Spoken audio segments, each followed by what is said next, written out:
ਹੱਸ ਕੇ ਜੀਵਾਂਗੇ ਨਾਲੇ ਦੱਸ ਕੇ ਜੀਵਾਂਗੇ, ਸਾਰਿਆਂ ਗਮਾਂ ਨੂੰ ਹੁਣ ਭੁੱਲ ਕੇ ਜੀਵਾਂਗੇ।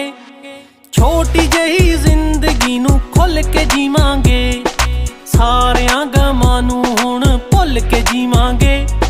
ਛੋਟੀ ਜਿਹੀ ਜ਼ਿੰਦਗੀ ਨੂੰ ਖੁੱਲ ਕੇ ਜੀਵਾਂਗੇ, ਸਾਰਿਆਂ ਗਮਾਂ ਨੂੰ ਹੁਣ ਭੁੱਲ ਕੇ ਜੀਵਾਂਗੇ। ਛੋਟੀ ਜਿਹੀ ਜ਼ਿੰਦਗੀ ਨੂੰ ਖੁੱਲ ਕੇ ਜੀਵਾਂਗੇ।